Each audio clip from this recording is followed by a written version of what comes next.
Sábado 15 de noviembre, nuestra clase de recuperación correspondiente a la semana número 5. Vamos a presentar el material y ustedes me dicen si es que se observa. Como siempre vamos a iniciar pues con el curso de geografía, ¿sí? A ver, vamos a presentar la pantalla, ¿sí? A ver. Me dicen si se observa, por favor. Sí se ve perfecto. Ay, no era mi parte. Ya, está bien, no te preocupes. Bueno, el día de hoy vamos a desarrollar en geografía la semana 5 que corresponde a lo que en su momento les había comentado. ¿Se acuerdan que dijimos cuando comenzamos a desarrollar el tema de la geodinámica? Habíamos dicho que la geodinámica son los movimientos que se presentan en la Tierra y bueno, estos movimientos van a tener como consecuencia la formación de relieves. Dijimos que la geodinámica interna creaba nuevo relieve, mientras que la externa destruía o moldeaba la superficie terrestre, los relieves, para dar paso a la formación de otros relieves distintos, ¿sí? Y bueno, pues estos relieves, pues, que se van a formar producto de esta geodinámica interna y en algunos casos externa, formarán, bueno, conllevarán a que la superficie terrestre no sea plana, sino que presente diversidad de formas, elevaciones, hundimientos, que vendrían a ser justamente los relieves. Y estos relieves van a ser estudiados por la geomorfología, ¿sí? Entonces, estos diversos relieves que se forman en la superficie terrestre y que dan pues paso a las características que nosotros observamos aquí en la superficie terrestre de las diversas formaciones que se presentan, ¿no? El cual la geomorfología lo va a estudiar. Todos estos relieves nosotros vamos a ir estudiándolos, básicamente las características que estos presentan y cómo estas características influyen en la acción del hombre, en la actividad del hombre, ¿sí? Pero no vamos a hablar de todos los relieves del mundo, ¿no? Porque son un montón. Solamente nos vamos a abocar a hablar de los relieves que tenemos aquí en el territorio peruano. Y de estos relieves nos vamos a centrar en, digamos, relieves que van, si bien vamos a hablar también, bueno, de relieves del territorio peruano no vamos a hablar tampoco de todos, porque hay relieves que, no digamos, de repente no vamos a ahondar, y tal vez solamente lo mencionaremos, ¿sí? Ya que la diversidad de características que presenta la superficie terrestre es tan variada que el tiempo no nos, digamos, daría para poder abarcar todos, ¿sí? Pero como les mencionaba, vamos a hablar de relieves del Perú, ¿sí? De los principales relieves del territorio peruano, y para una cuestión didáctica lo vamos a dividir en cuatro, digamos, tipos de relieves. Relieve de la costa, de la sierra, de la selva, y también relieve submarino, ¿sí? ¿Por qué relieve submarino? Porque, bueno, nosotros, aparte del territorio continental, sabemos que también tenemos territorio marítimo. Tenemos 200 millas de mar, desde el litoral, 200 millas mar adentro, desde Tumbes hasta Tacna, y claro, debajo de este mar, ¿qué hay? Hay superficie terrestre del fondo marino, ¿sí? Ya que ustedes recordarán que la hidrosfera solamente cubre partes bajas de la superficie terrestre, los cuales pues forman los océanos. Solamente las zonas, digamos, de mayor altura, ¿sí? Es digamos, las zonas continentales, que son las zonas de mayor altura y que forman los diversos continentes que nosotros conocemos. En estas zonas continentales ahí tenemos al hombre y sus actividades que realiza, pero si nos metemos más adentro sabemos que bajo del mar hay también superficie terrestre, ¿sí? Solamente que está cubierta por la hidrosfera. La hidrosfera cubre gran parte de la superficie terrestre, pero en volumen ya sabemos que tiene un volumen muy delgadito a comparación de la corteza, del manto, del núcleo, ¿sí? Dicho ello, entonces recalcamos que bajo del mar, ¿no? Peruano, tenemos superficie terrestre. Y esta superficie terrestre, pues, no es plana, sino que presenta formas, ¿sí? Aquí, por ejemplo, podemos ver el litoral, que es la zona donde termina la parte continental e inicia el mar. Todo esto es el litoral. Acá termina el continente y empieza el mar. Conforme vas avanzando mar adentro, y ustedes me van a dar la razón cuando han ido a la playa, conforme ustedes van ingresando se van hundiendo poco a poco. No es que ustedes entran y ¡fum! Desaparecen y se hunden, no, no es así, sino que poco a poco se van a ir hundiendo. Toda esa primera parte en la cual ustedes van ingresando y se van hundiendo poco a poco, no conforme entran al mar, esa zona se le va a llamar plataforma continental o zócalo continental, ¿sí? El cual se caracteriza por presentar, como pueden ver aquí, poca pendiente, poco a poco se va hundiendo esta zona, es muy ancho en algunos sectores del litoral. Acá encontramos recursos, hidrocarburos, encontramos petróleo, gas en el zócalo. Lo otro es que aquí también va a abundar el fitoplancton. El fitoplancton son algas microscópicas, ¿sí? El cual va a ser alimento de los peces. En ese sentido, podemos decir que si hay bastante fitoplancton, va a abundar también aquí los peces, porque van a estar aquí por la comida. Y no solamente se van a alimentar, sino que se van a reproducir aquí. Y sus huevitos, cuando eclosionen, van a salir los pececitos que van a alimentarse del fitoplancton. Conforme van a crecer, van creciendo, se meten mar adentro y luego vuelven para que sigan con el mismo proceso. Entonces, ¿con eso qué quiero decir?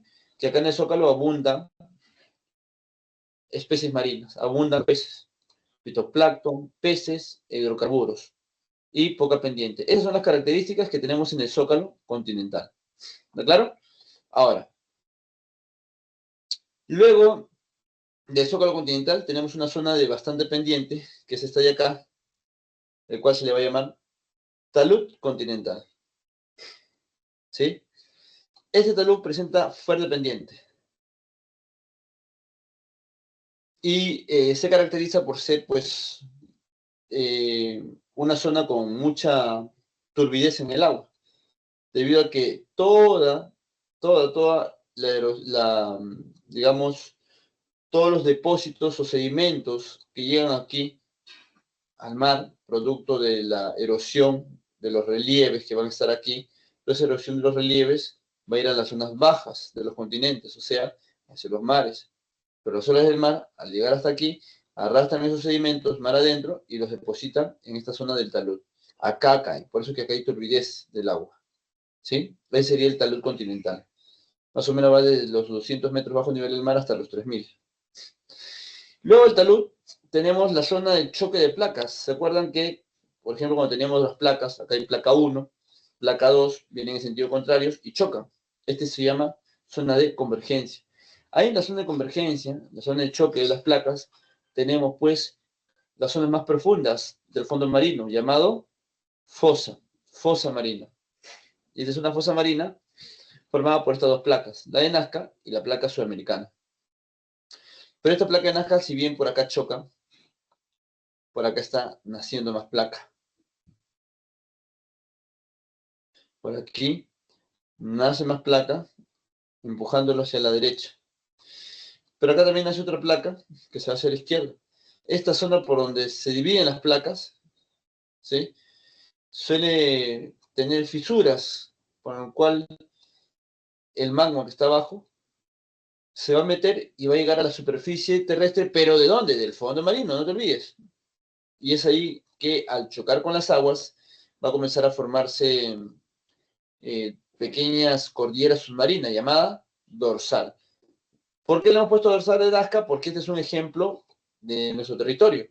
Acá está el Perú, todo este es Sudamérica, esta es la placa sudamericana, esta es la placa de Nazca, esta es la placa del Pacífico. Entre la placa del Pacífico y la placa de Nazca tenemos el dorsal de Nazca, y acá debería estar el territorio peruano. ¿Está claro? Ahora, esos serían los relieves submarinos. Solamente para, digamos, terminar, en esta zona de acá, llana del fondo marino, se le va a llamar justamente el fondo oceánico, que está acá abajo. El fondo oceánico son los territorios que se extienden más allá de las fosas, ¿sí? O sea, pasando la fosa, mar adentro, no más allá en profundidad, sino más allá en distancia con relación al litoral. O sea, pasa la fosa y acá está el fondo oceánico. Sí. ¿Está claro? Listo. Esos serían, en este caso, jóvenes, los relieves que corresponden a la zona submarina del territorio peruano. ¿Sí? Ya, listo. Ahora, vamos a pasar aquí. Ah, mira, acá tenemos una imagen de lo que les he mencionado, ¿no? El dorsal de Nazca. Mira, acá está. Este es Sudamérica, el Perú, placa sudamericana.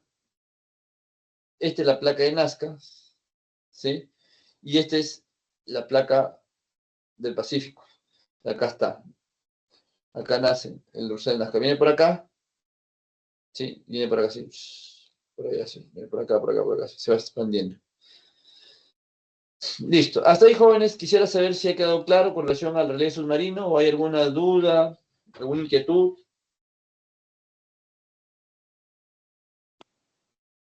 Si lo hay, me pueden decir, por favor, para poder profundizar un poco más o absorber sus dudas o inquietudes.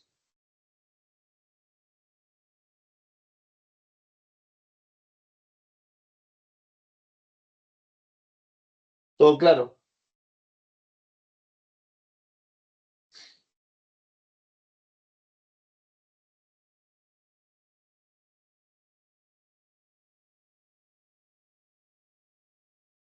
Ya, continuamos entonces.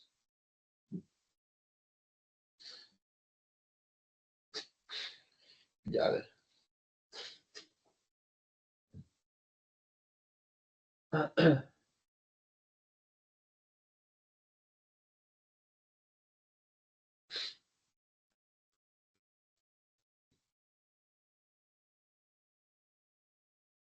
Ya, a ver. Vamos ahora a hablar del relieve costero. Pero es importante entender que con relación a este relieve costero, vamos a, digamos, a desarrollarlo dividiéndolo en dos sectores o partes. Por un lado, el relieve del litoral o borde costero y el relieve de la llanura. Para eso es preciso esta imagen que está acá atrás, porque miren, quiero que observen lo siguiente. Donde termina la parte continental, ¿sí? Imagínate que estás en la playa, terminas el continente, te metes hacia el mar. Y obviamente te metes al mar y el agua te va cubriendo. Entonces, ahí, justamente donde acaban las olas del mar y empieza el continente, ese es el litoral. Y si estás parado ahí en la playa, estás en el litoral, tú puedes ver a tu derecha y a tu izquierda que no es una línea recta desde Tumbes a Piura, sino que, o perdón, de Tumbes a Tacna, sino que presenta zonas de entradas y salientes, así. ¿Te das cuenta? Estas formas que adopta este litoral entre entradas y salientes, ¿sí? Se llama relieves de litoral o borde costero, ya que no es una línea recta, no es una línea recta, sino que presenta entradas y salientes. ¿Está claro? No es una línea recta. Ahora, por otro lado, luego del litoral o borde costero vamos a hablar de la llanura costera, que es esta zona de acá adentro. Esta zona de amarillo, este sería la llanura costera. Y acá en esta zona de amarillo claro, que es la llanura costera, ahí tenemos relieves. Entonces, primero vamos a hablar del litoral y luego de la llanura. En la llanura tenemos la andina, tenemos valles costeros, tenemos pampas, tenemos tablazos en la llanura. Pero el litoral es justamente esta zona limítrofe entre el continente y el mar. ¿Está claro? Entonces, vamos a hablar primero de el relieve del litoral o borde costero. Entonces, ¿qué relieves tenemos acá?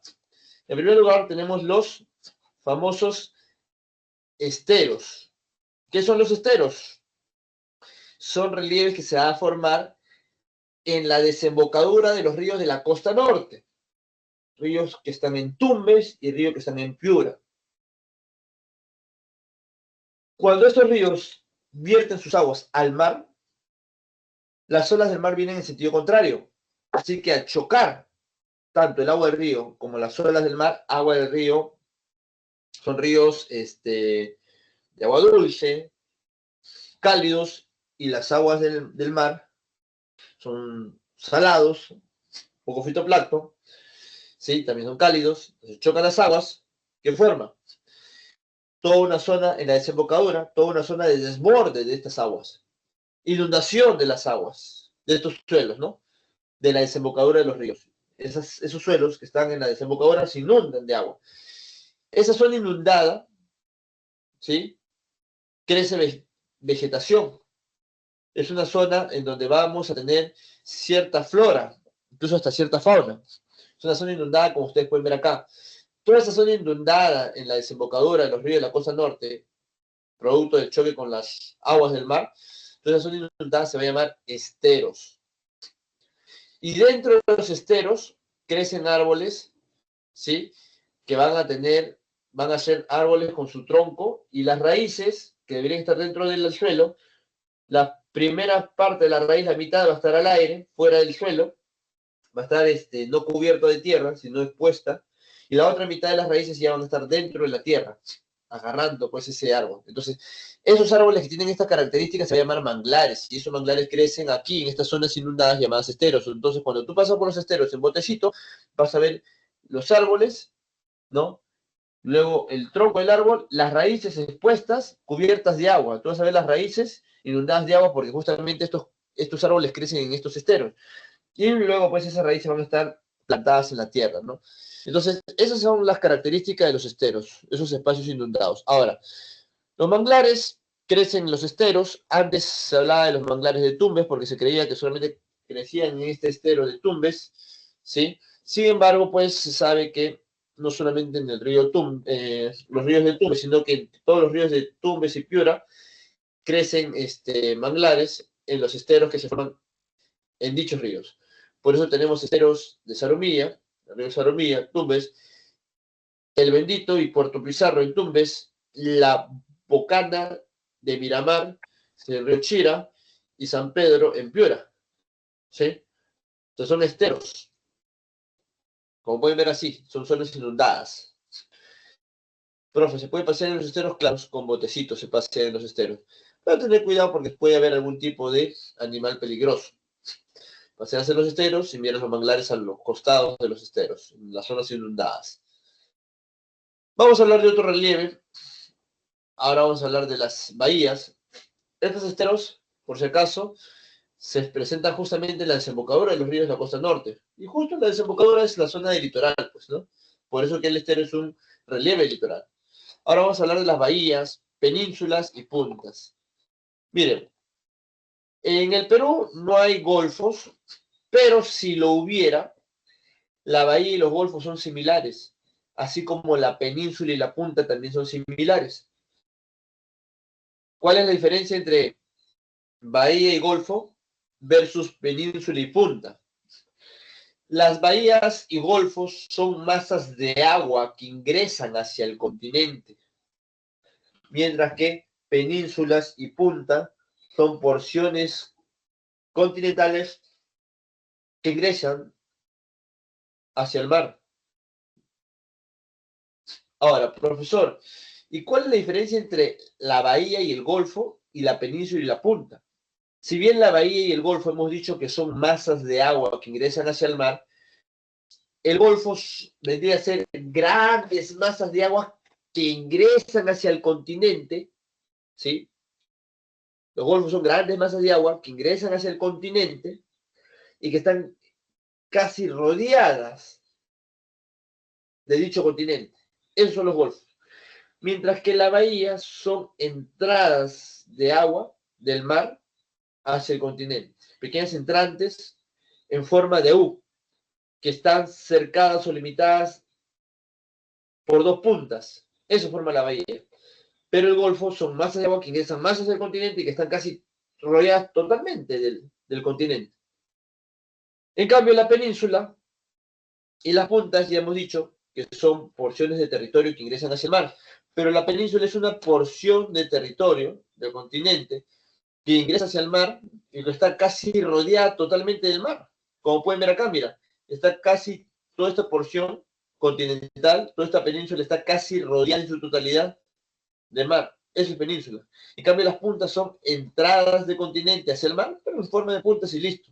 No es una masa continental o un territorio continental rodeado de mar. No, no, no. Las puntas simplemente son entradas del continente hacia el mar en forma de punta y listo. Por eso surge el nombre de punta, pues. ¿Sí?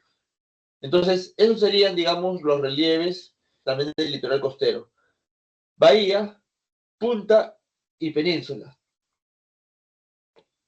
El Golfo lo mencioné a modo de ejemplo, ya que el Golfo, bueno, no hay en el Perú, ¿no? Hay en Ecuador, el Golfo de Guayaquil o el Golfo de México, ¿no? Donde abunda los hidrocarburos, ¿no? Pero hasta ahí nada más, no hay acá en el Perú.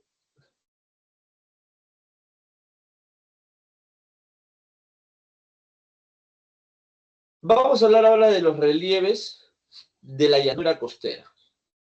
Como hemos dicho, luego del litoral costero, empezamos la llanura hasta la zona del sector andino. Y ahí hablaremos de los relieves de los Andes o relieves andinos. Como pueden leer acá, el relieve de la llanura costera es la zona llana de la costa, es el terreno llano de la costa, donde encontramos pampas, tablazos, colinas de poca elevación, etcétera, que va desde los 0 metros a nivel del mar, o sea, desde el litoral, hasta los 1000 metros de altura. En donde luego de esto iniciará la parte andina. Ahora, esta llanura en todo el territorio peruano no tiene el mismo ancho. En el norte presenta el mayor ancho, la llanura costera, mientras que en el sur es la zona más angosta, como pueden ver acá. De 5 kilómetros al sur, 170 al norte. En el centro es una zona de llanura intermedia, ni muy ancho ni muy angosto. Dicho ello, empezamos a hablar de los primeros relieves, que en este caso serían las pampas. ¿Sí? A ver, perdón, los valles, los valles. ¿Qué son los valles? Bueno, en primer lugar, jóvenes, un valle lo conforma un río, o sea, todo río tiene su valle. ¿Y qué es el valle? Es el río más las zonas aledañas al río, los costados del río. Todas esas zonas se le llama valle. Nosotros tenemos en total 53 ríos que vierten sus aguas al Océano Pacífico. Por lo tanto, tenemos ahí 53 valles costeros que llegan al Pacífico. ¿Sí? ¿Y de qué se caracterizan estos valles? Justamente al conformar los ríos, estos contienen agua. Por lo tanto, permiten que los valles, al contener agua y trasladar sedimentos, permite que los valles tengan bastantes suelos muy productivos, muy fértiles. ¿Sí? Los valles tengan suelos muy fértiles. O sea, los valles son importantes para la actividad agrícola. Además, los valles, aparte de la actividad agrícola, los valles son importantes para poder obtener el agua, consumo humano. O sea, los valles son importantes por el agua, por la actividad agrícola. Además, en algunos valles podemos establecer la construcción de represas, construcciones que permitan regular el agua. ¿Sí? Dicho ello, en el Perú, digamos, el valle principal, digamos, básicamente por la cantidad de población que se aprovecha de este valle, o de repente por la importancia a la cantidad de personas que hay, ¿no? Por donde pasa este valle. Entonces vamos a mencionar aquí que un valle importante, valle costero, sería el valle del río Rímac, en Lima, ya que este valle abastece de agua a gran parte de Lima. ¿Sí? Importante por ello. Por eso es importante el valle del Rima. Ahora, otro valle que está acá en Lima es el que está al norte del río Rima, que es el río Chillón. Y otro que está al sur, el río Lurín. ¿Sí? Luego tenemos otros valles más, Tumbes, Chira, Piura, el de la Leche, Chancay, Reque, Saña, y así podemos mencionar varios.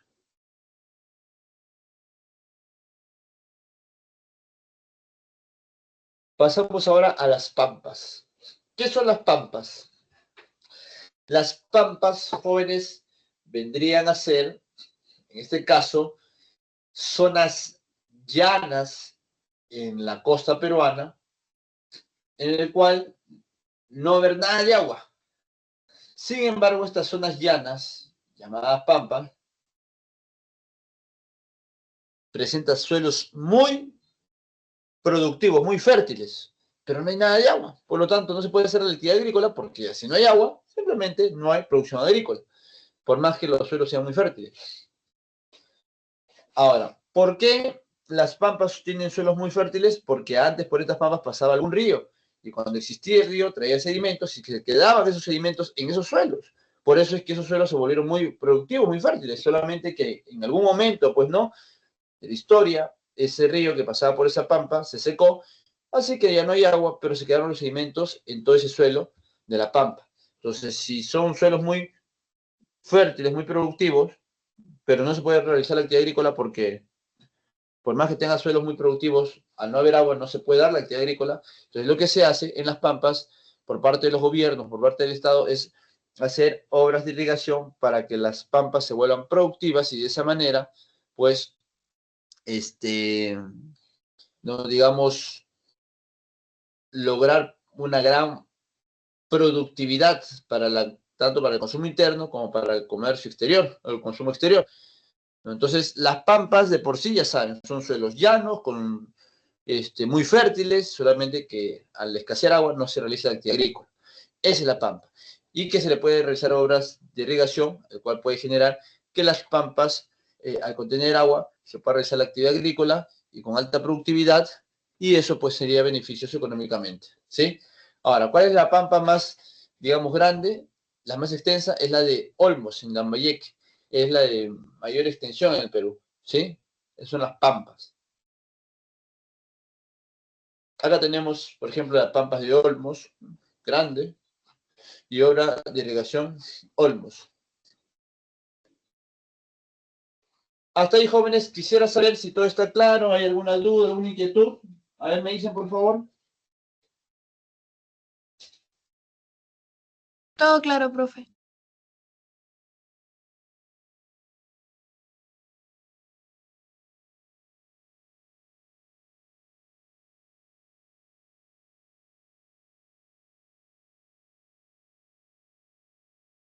Excelente. Entonces, si todo está claro, continuamos, ¿sí? Bueno, vamos a pasar ahora a hablar, pues, de otro relieve muy importante, que vendría a ser los tablazos. ¿Por qué es importante los tablazos? Porque aquí encontramos un recurso muy beneficioso, ¿sí? Que vendría a ser los hidrocarburos, petróleo, gas natural, encontramos aquí en los tablazos. Ahora, pero, profesor, ¿qué son los tablazos? ¿Cómo se formaron? Son terrazas. A ver, pero en primer lugar, ¿saben qué es una terraza marina? ¿Alguno de ustedes tiene alguna idea? ¿Por qué le llaman terrazas? ¿Mm? Miren, ustedes en sus casas o en otras casas han visto que dicen, vamos a la terraza, ¿no? O sea, ¿qué están diciendo? Vamos al techo de tu casa, arriba donde no hay nada, todo es llano, ¿sí? Y obviamente en el borde está el precipicio hacia el primer piso, hacia la caída, porque estás en tu techo. Es algo similar acá. Esta es tu casa, por decir, ¿no? Primero, segundo, tercer piso, terraza, el techo. El techo y la caída del primer piso. Ya, esa es una terraza, ¿sí? Le llaman terraza marina. ¿Por qué? Esta formación así, llana, en la parte superior con pendiente, Antes estaba debajo del mar. Eso estaba abajo. Solo que por movimientos epirogénicos, ustedes ya saben, movimientos verticales, esto ha ido creciendo a través de los años, de los miles de años, millones de años. Haciendo que hoy en día presente las características que ya ustedes ven. Una zona amplia, llana, con cierta altitud. Eso se ha logrado al pasar los miles de años. Entonces, esto que antes estaba por debajo del nivel del mar, el agua del mar lo cubría por acá. El mar llegaba a toda esta zona. Pero al crecer, ir hacia arriba, al crecer, el mar, ¿qué ha hecho? El mar creció, el mar tuvo que retroceder. Y así se formó esta terraza marina, llamado tablazo. Y es importante porque aquí encontramos petróleo, gas natural, hidrocarburos. Acá dice, los tablazos en la costa norte poseen reservas de hidrocarburos y de fosfato. El tablazo más grande, antiguo, ¿cuál es? La de Máncora. Pero tenemos varios tablazos, incluso en Lima, ¿no? Acá en Lurín, tablazos de Lurín. Luego tenemos las depresiones. ¿Qué son depresiones? Una depresión es un hundimiento que se presenta en la superficie terrestre. Esa es una depresión. Un hundimiento que se presenta en la superficie terrestre. Ese hundimiento puede tener varias causas, ¿no? ¿Sí? Entonces, cuando se forma una depresión, un hundimiento en la superficie terrestre, esa zona inundada, al estar cerca al mar, esa zona inundada va a estar por debajo del nivel del mar, el cual puede generar que, producto de la filtración del agua del mar, esta zona inundada se pueda llenar de agua, porque el agua va filtrando. Y si está debajo del nivel del mar, esto se va a llenar de agua y puede pasar de un tablazo, perdón, de una depresión, puede pasar de una depresión ¿a qué? A algún humedal, como por ejemplo, se puede formar una laguna, se puede formar una turbera, se puede formar un pantano, se puede formar una albúfera, y así podemos tener varios relieves producto de esta depresión que pueda contener agua. Pero la depresión en sí, ¿qué cosa es? Solamente es el hundimiento, nada más, vacío. Ese hundimiento se llama depresión. Que se llene luego de agua y forme otros relieves es otro tema.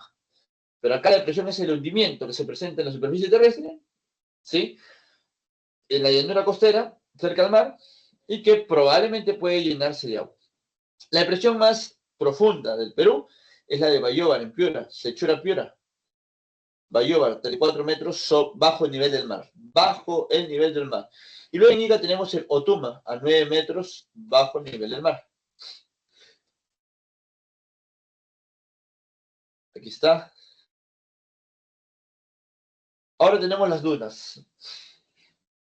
¿Qué son las dunas? Son montículos de arena. Son especies de cerritos de arena. ¿Sí? Pero cerritos grandes, ¿no? Acá está. Grande. De arena. Esas son las dunas. Que tienen la característica de trasladarse de un lugar a otro, producto de la erosión eólica. Vimos en algún momento el ejemplo que di el día martes, en donde el viento puede erosionar esta duna y trasladar todos esos sedimentos de arena a otro lugar. Entonces la duna se va desplazando de un lugar a otro. Ahora, esta es una duna. Tenemos media luna también, o llamada duna Marján, que es media luna. Tenemos los médanos, que son dunas con base rocosa. Esas sí no se pueden trasladar porque tienen roca. Y las dunas comunes, ¿no? Que son estas de acá, que sí se pueden trasladar de un lugar a otro. Ahora, acá tenemos la duna Cerro Blanco en Ica, ¿no? Acá, la más grande, profesor, ¿cuál es la duna más grande? Bueno, la duna más grande es la de Purpur, que está en La Libertad. Trujillo, ¿no? La Libertad, ahí está la de Purpur. Tenemos mucho más, ¿no? Solamente que son algunos ejemplos. Esta es la más grande, la de Purpur. Luego de la duna tenemos la de los desiertos. Justamente los desiertos, en los tablazos, en la parte alta de los tablazos, en esa zona llana, suele llenarse o suele cubrirse de arena, dando pase a desiertos encima de los tablazos. Entonces, los desiertos son montículos de arena que cubren el suelo, ¿sí? Forman un bioma, un ecosistema, ¿sí? Y esta arena, pues, está depositada acá. Y el viento puede generar, pues, traslado de montículos de arena de un lugar a otro, formando dunas, ¿sí? Entonces, acá el desierto, como pueden ver, es un bioma de clima árido, no hay lluvias, estos suelen poseer poca diversidad biológica de flora y fauna, ¿sí? Pero todo eso va a depender también del tipo de desierto, porque hay algunos que son más complejos que otros, ¿sí?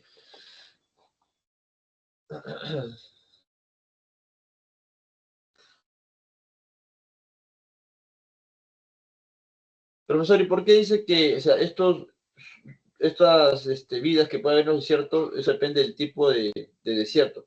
Es que hay algunos desiertos que son más complejos que otros porque hay desiertos que entre día y noche no va a haber una variación brusca de temperaturas, pero otros sí. Y esos lugares donde hay una variación brusca de temperatura generan que los animalitos estén adecuados a esos ambientes desérticos complejos, difíciles, ¿sí? Bueno, acá está el desierto de Sechura, en Piura, acá en Lancón, en Lima, Paracas, Ica y La Joya en Arequipa. Dice acá que, ¿sabías que Duna Grande, llamada también como Cerro Marcha, Duna Grande o Cerro Marcha, es la duna más alta del Perú? Prófila Purpur, la más grande, la media luna más grande, pero Duna Grande es la más alta del Perú y la segunda más alta del mundo. Se localiza en la provincia de Nazca, en Ica. Tiene una altura de casi 1000 metros.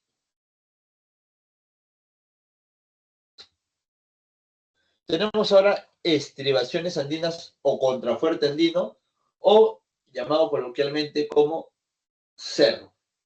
¿Sí? Cerro. Estas estribaciones andinas o cerros, creo que la conocen, ¿no? Ustedes están en Lima, ven alrededor de Lima. ¿Qué es lo que rodea Lima? Son cerros, pues, ¿no? No Andes, sino cerros. La diferencia es que Andes son montañas de gran altitud, cerros, montañas de poca altitud. Y bueno, pues nosotros alrededor de Lima tenemos un montón de cerros de poca altitud porque podemos ver incluso hasta la punta de los cerros. Es más, subir en algunos cerros. Algunos de ustedes tal vez vivan en estos cerros. Entonces, estos cerros eh, están en todo el litoral. Son los primeros plegamientos de la corteza o placa.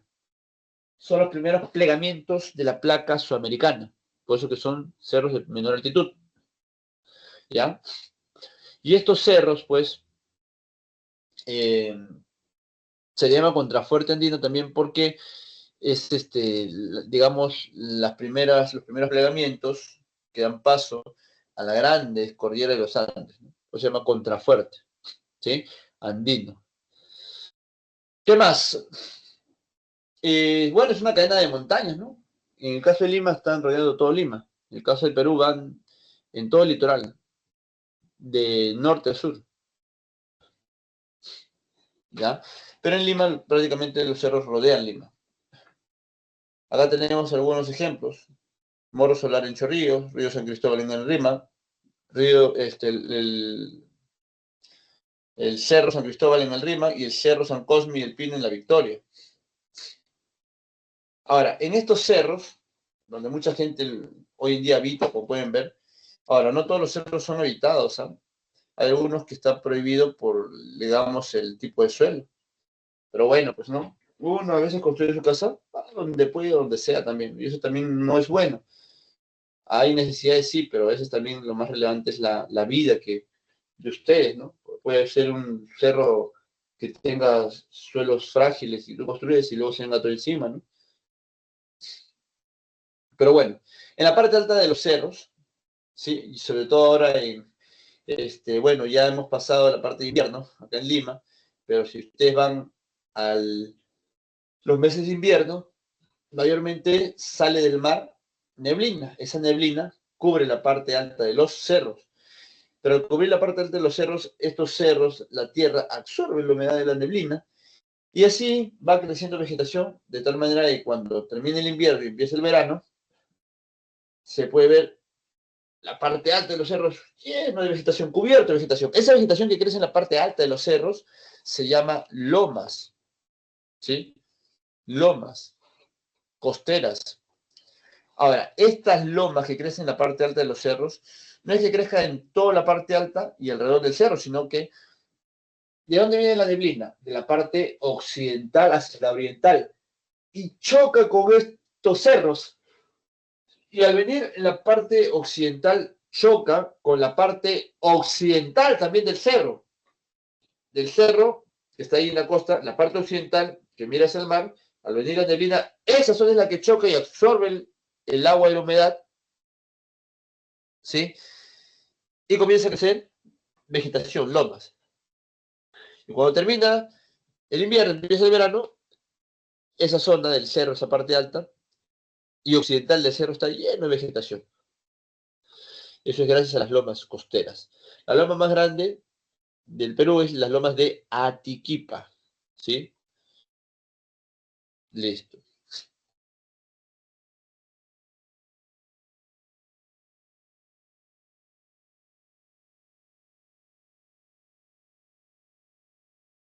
Un ratito. Ya, ¿qué más tenemos aparte de las lomas?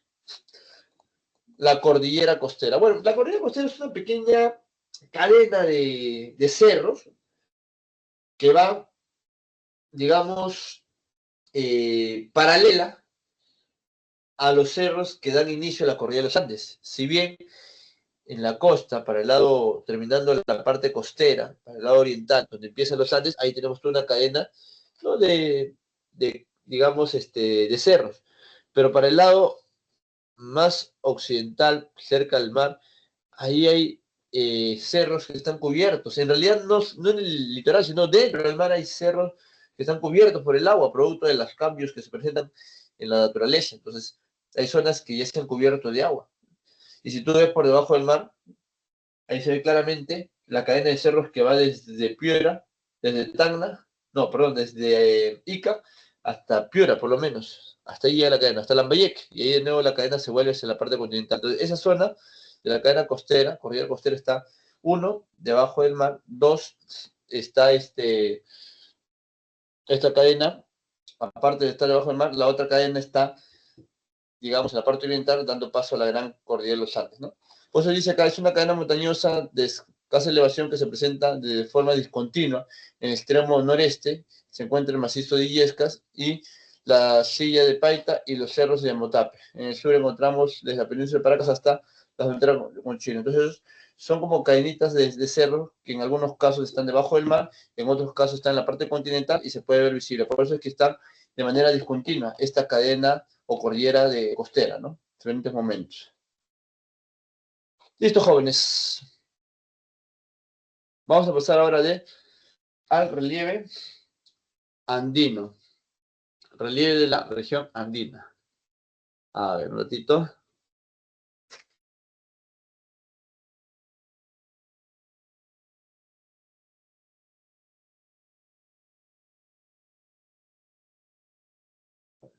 Un ratito.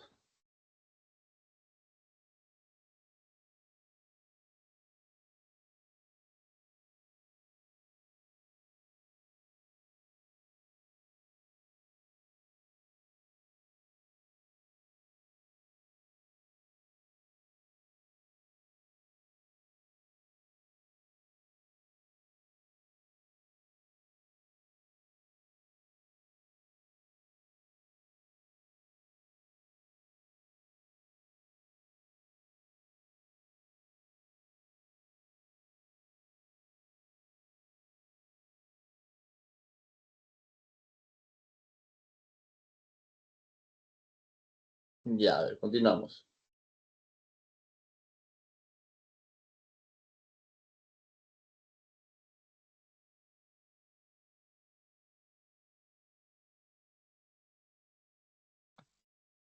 Ya, a ver. Vamos a hablar ahora del relieve de la región andina. En la región andina es importante entender que de todos los relieves que hay uno que es muy importante. ¿Cuál creen ustedes que es? No solamente, ojo, para la región andina, sino es muy importante para todo el Perú. ¿Qué relieve creen ustedes que es ese relieve importante? A ver, ¿quién me puede decir? ¿Mm?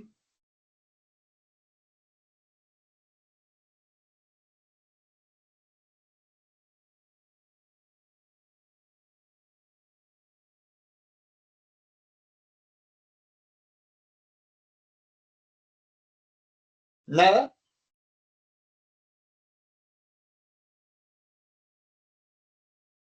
¿Nada?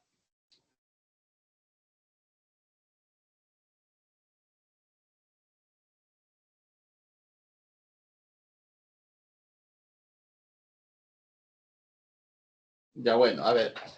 Ese relieve al cual me hago referencia es los Andes.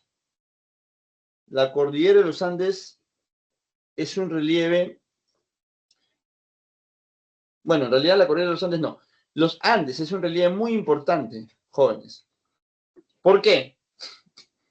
Porque los Andes, el conjunto de, digamos, de Andes, forma cordillera. Y la cordillera de los Andes, dentro de esta, tenemos los relieves andinos. La cordillera de los Andes conforma toda la región andina. La cordillera de los Andes permite tener una variedad de climas, variedad de relieves, variedad de flora, de fauna, impide que se presenten algunos fenómenos naturales, permite formar la formación de otros. Es por eso que la cordillera de los Andes es muy importante para el Perú, en aspecto cultural, económico, etcétera. Pero antes de la cordillera, pues tú sabes que la cordillera es la formación, o sea, la cordillera vendría a ser un conjunto de Andes. Por eso que el Andes es el relieve más importante de todo el territorio peruano, ¿sí? En muchos aspectos. En ese sentido, nosotros vamos a hablar en primer lugar justamente de las cordilleras que hay en el Perú. Por ejemplo, tenemos la Cordillera Blanca, Nevado del Huascarán en Ancash, Cordillera de Guaymas. La Cordillera Blanca, aquí nosotros tenemos el Huascarán, que es el punto más alto del territorio peruano. Tenemos también la Cordillera de Guaymas y el Yerupajá, que es el segundo punto más alto del territorio peruano. Luego también tenemos por aquí Cordillera Occidental de los Andes del Centro, de los Andes del Sur, ¿sí? Pero eso lo voy a explicar todo con la siguiente imagen. Mira, acá hay varias cordilleras, pero lo voy a explicar todo con una imagen para que lo entiendan. Vamos a usar esta de acá. Vamos a usar esta de aquí. Miren, presten atención para que lo entiendan, todo este tema de cordilleras. Nosotros tenemos, como pueden ver acá, voy a ver si puedo marcar, ¿ya? Un ratito vamos a ver si se puede escribir. A ver, dibujar. A ver, ya. Nosotros tenemos tres cadenas. Cadena 1, esta es la oriental.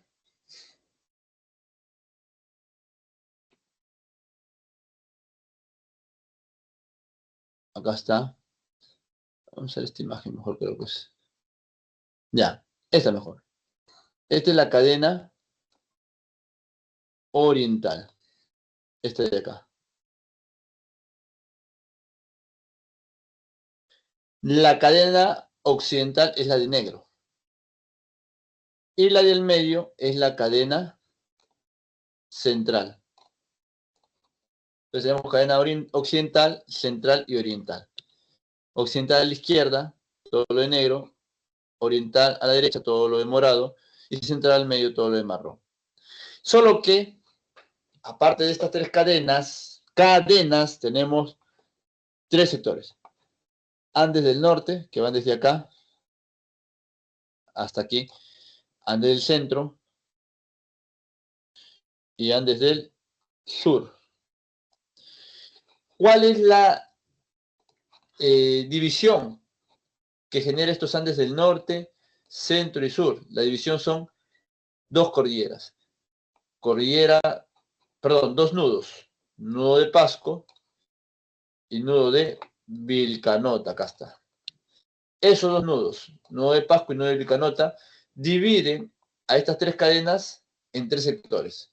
Andes del norte, Andes del centro, Andes del sur. Estos dos nudos dividen a las cadenas en tres sectores. ¿Sí? Entonces tenemos Andes del norte, centro y sur, y aparte tenemos cadena oriental, central y occidental. ¿Qué pasa si te dicen, por ejemplo, señálame, por favor, la cadena oriental de los Andes del sur? Ah, cadena oriental es esta. Andes del norte, no. Andes del centro, no. Andes del sur, acá está esta. O sea, esta de acá sería cadena oriental de los Andes del sur. Cadena central de los Andes del centro. Ahí, cadena central esta, de los Andes del centro. Es todo esto. Cadena central de los Andes del sur. Andes del sur es este. Cadena central. Ah, acá no hay. Esa es la única que no hay. Cadena central de los Andes del sur no hay. ¿Por qué? Porque acá tenemos el lago Titicaca, meseta del Collao y el lago Titicaca. Por lo tanto, no hay cadena central de los Andes del sur. ¿Entendieron ellos, jóvenes? ¿Está claro? ¿Está claro, jóvenes? Ahora, esta de acá, escúchenme y apunten si desean, esto sería la cordillera.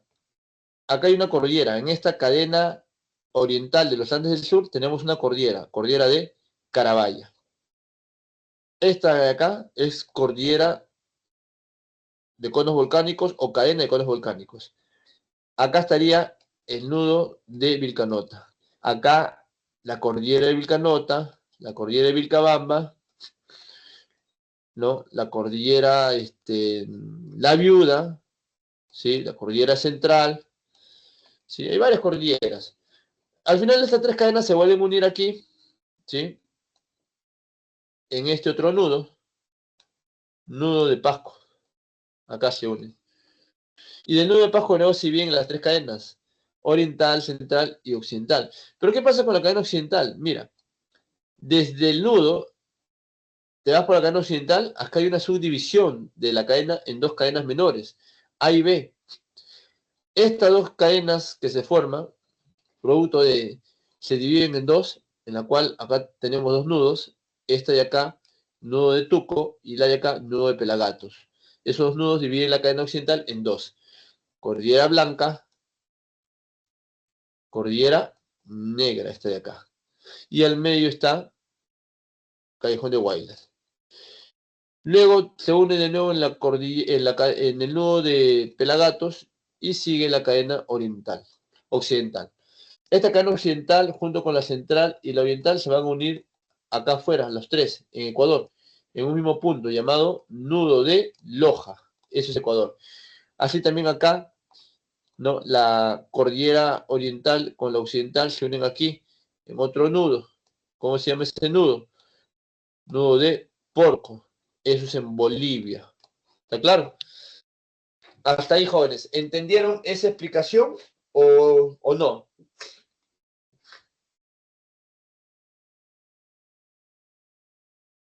¿No entendieron? Sí, profe. Ya, muy bien. Entonces continuamos.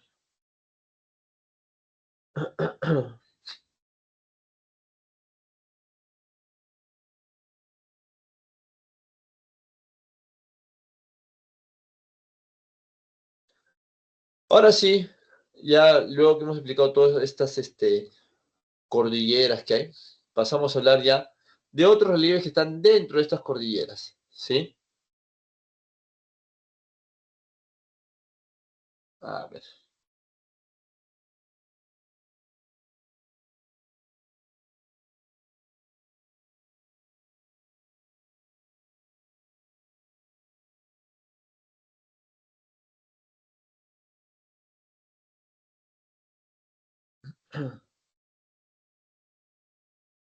Ya, a ver, vamos a hablar de los valles interandinos.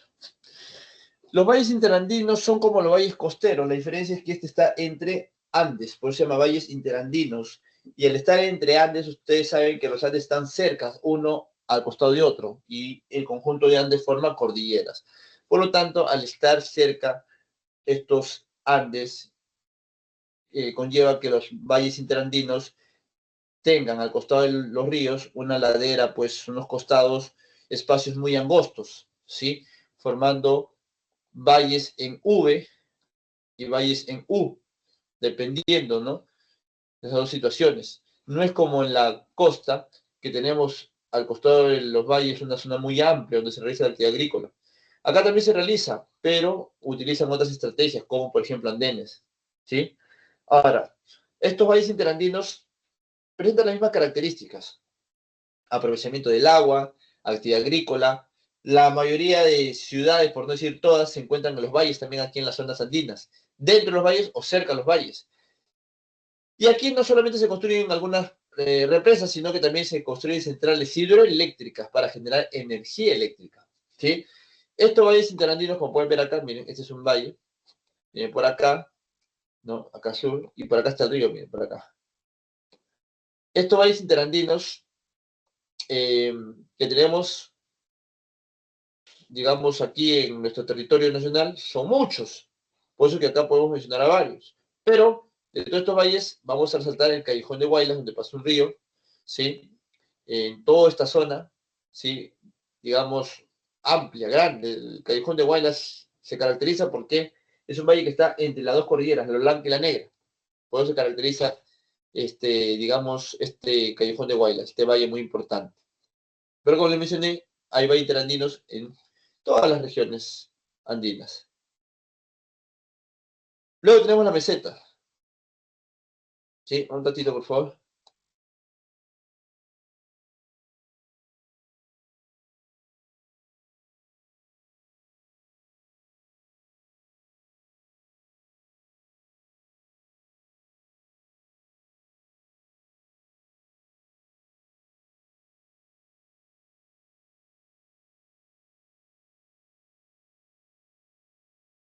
Ya, a ver.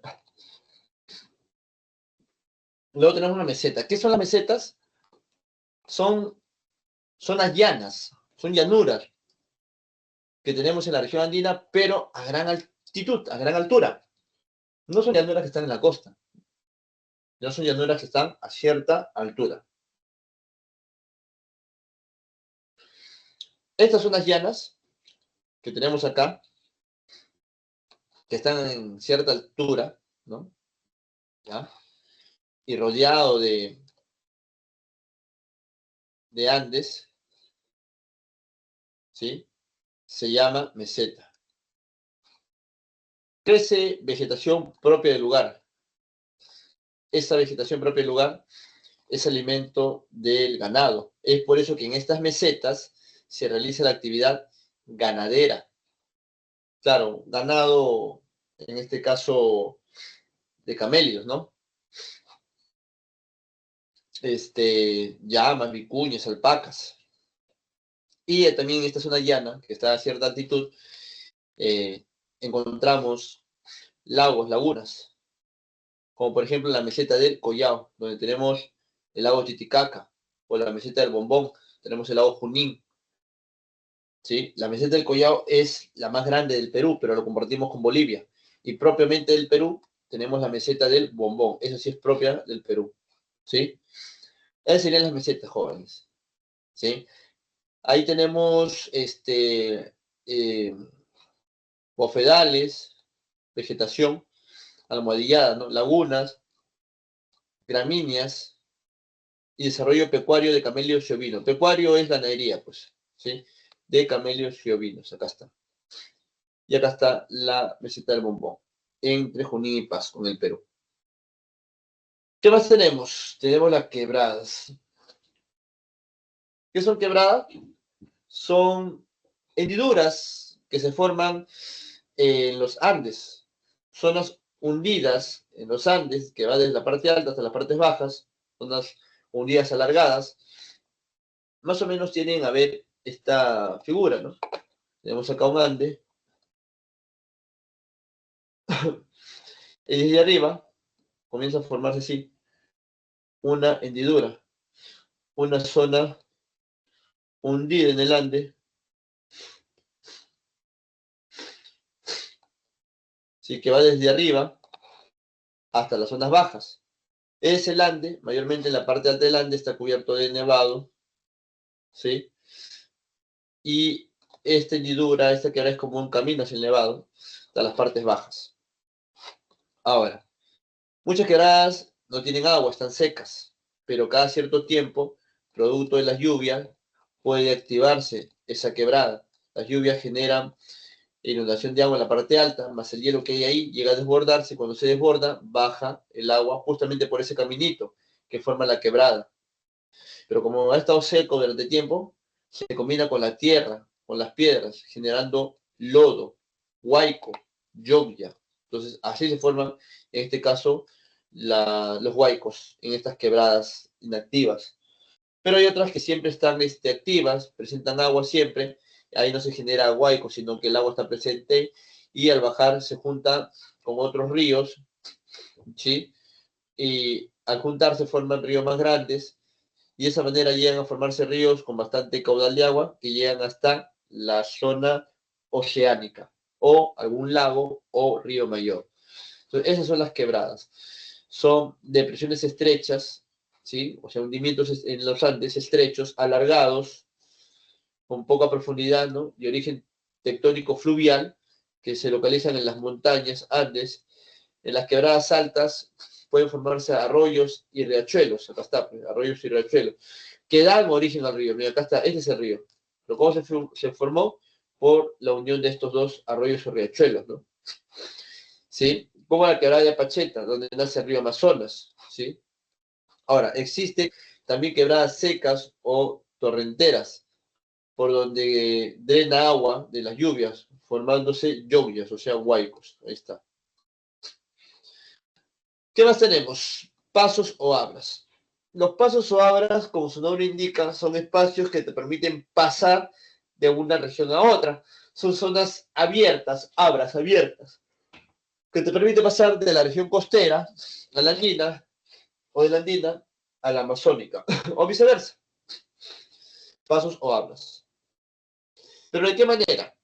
Obviamente no caminando, sino son lugares que te permiten pasar de un lugar a otro a través de buses. Pero estos buses necesitan, ¿qué cosa? Carreteras. Entonces, los pasos o abras son importantes para la construcción de carreteras que te permitan pasar de una región a otra. ¿Sí? Por eso es que para poder construir las carreteras tienen que ser zonas abiertas, amplias. ¿Sí? Acá, por ejemplo, tenemos a Andes, por aquí así, y por acá el Ande vuelve a crecer. ¿Sí? Acá hay un Ande, dos Andes. Acá que se ha construido, se ha podido construir una carretera, ¿sí? Más o menos así, que te permiten pasar de dónde a dónde. Por ejemplo, de la costa a la sierra. Por la carretera pasas, cruzas, porque acá está lleno de Andes. Todo esto es Andes. Acá están los Andes. Entonces te ha permitido pasar de una región a otra. Esos pasos o abras, ¿no? Esos lugares abiertos que te permiten pasar de un lugar a otro, pueden estar a gran altitud como a baja altitud. En el caso del Perú, como pueden ver, acá tenemos, digamos, como paso ahora más de mayor altitud, es el Chimboya. ¿Sí? Acá está. De Cusco a Puno, el más alto. Y el de menor altitud es el Porcuya, de Olmos a Jaén. ¿Qué más tenemos? Cañones fluviales.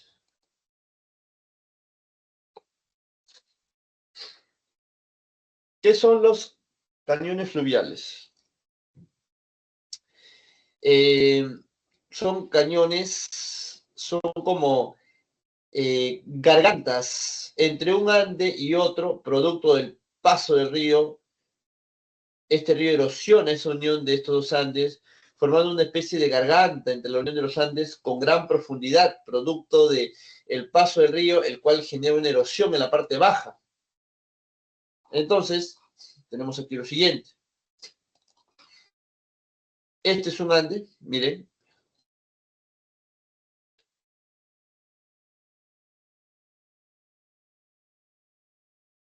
Este es un Ande que, miren. Acá se nota claramente que se ha roto, así.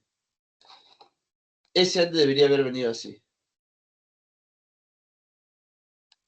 Y este también por acá así. Así. ¿Qué ha pasado? Por acá pasó un río. Y al pasar el río, rompe esta unión de Andes. Los rompe así. Y al pasar los años, se ha ido creciendo esta zona así del cañón, cada vez mayor profundidad, hasta que ha llegado a lo que vemos ahorita. ¿Se dan cuenta? Hoy en día tenemos esto acá.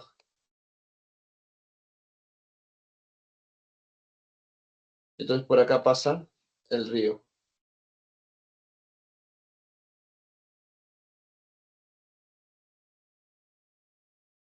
Ahí está, mira.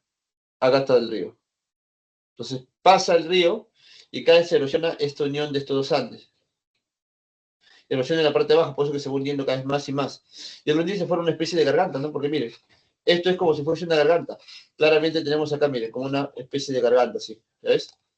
Está como una garganta tenemos ahí. Es como una garganta de gran profundidad. Esos son los cañones fluviales. Cañones fluviales, ¿por qué? Porque lo forma un río. Cañón es eso. Dentro de los cañones, digamos, el más grande es el de Cotahuasi, Arequipa, ¿sí? No, sí, acá está. Dentro de los más grandes que hay, ¿no? La del Cotahuasi, ¿sí? Digamos, el más representativo acá en el Perú. Pero obviamente hay varios cañones, pues, ¿no? Acá en Lima tenemos el Infiernillo, en el río Rima, ¿sí? En la cordillera central de los Andes del centro. Entonces, esos son los cañones fluviales. Estos cañones, como ahí el agua del río pasa con gran fuerza, es aprovechado para construir ahí centrales hidroeléctricas. ¿Sí? Acá se puede construir las centrales hidroeléctricas. Aquí. Acá está central hidroeléctrica. Listo.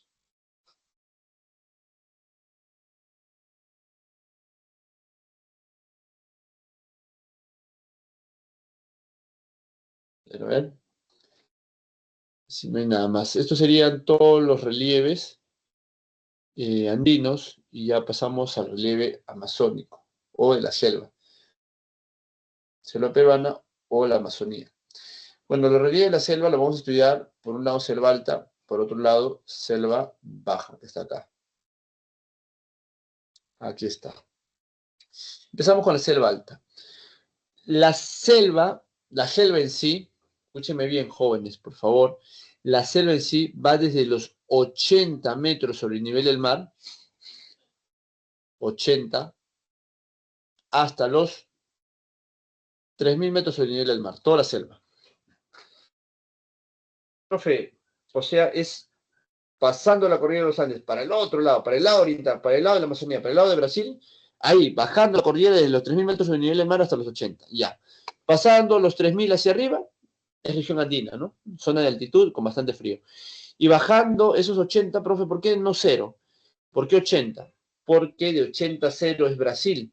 Cero es la costa brasileña en el Atlántico y nosotros no tenemos llegada al mar, al océano Atlántico. Por eso llega a 80, porque 80 a 0 es territorio brasileño que casi todo es llano, claro. ¿Sí? Entonces, de 80 a 400 metros sobre el nivel del mar, selva baja. Y de 400 a 3.000, selva baja. Ahora, dentro de los 400 a 3.000, de 800 a 3.000 se llama ceja de selva o ceja de montaña. ¿Sí? Principales cordilleras, ¿sí? Principales cordilleras que vamos a resaltar acá en la selva son los siguientes. El Pongo Rentema. Ya. El cañón que se forma en la región andina, en la selva también se forman cañones. pero esos cayos se le llama pongo en la región andina. Acá tenemos principales cordilleras, el pongo de Rentema. El pongo de Aguirre también tenemos, acá está. Los pongos son como cañones andinos, pero en la selva. Luego tenemos los valles, valles amazónicos, ¿no? Selva alta. Aquí prácticamente todas las ciudades de la selva están aquí en selva alta. Acá están los valles, llamado longitudinal porque se plaza de manera longitudinal en el territorio peruano, teniendo en los costados las cordilleras, de manera longitudinal va así, del norte a sur.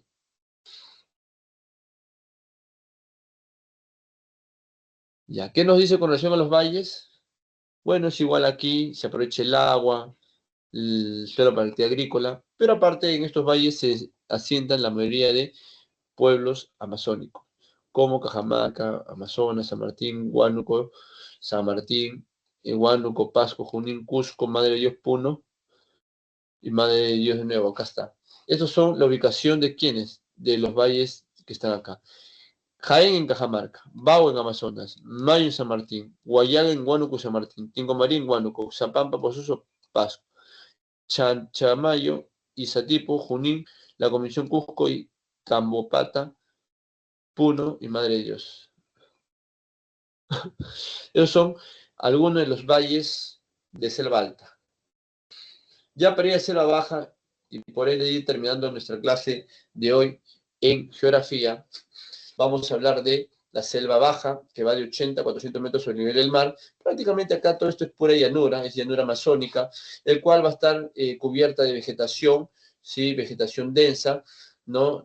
Tropical, que va a inundarse de manera estacionaria cuando crece el caudal del agua de los ríos. Por ende, cuando crece el caudal, este río se desborda y al desbordar se inunda grandes hectáreas de la selva baja. Dentro de los relieves que hay en selva baja, tenemos lo siguiente, ¿sí? Tenemos, por ejemplo, aquí los filos, altos, bajiales, restingas. ¿Qué son cada uno de ellos? Los voy a explicar a continuación. Miren. Los filos son colinas de poca elevación cubiertas de pura vegetación. Es como decir los cerros de la costa. En la selva también hay cerros, la diferencia es que acá estos cerros están marrones, allá en la selva los cerros están cubiertos de vegetación, verdes. Los altos son elevaciones truncas, son elevaciones que no terminan en punta, sino en zona llana y baja. Aquí en estos altos se encuentran las ciudades, las principales ciudades de selva baja. ¿Por qué acá en los altos? Porque cuando hay desborde de los ríos, el agua cubre las restingas, ¿sí? Llegando hasta cierta altitud de esos altos, ¿sí? Pero como las ciudades están acá arriba, ¿sí? Acá está viviendo la gente, aquí no hay nada que les voy a interrumpir. Acá van a realizar la actividad agrícola, la actividad ganadera, ¿sí? Acá en los altos.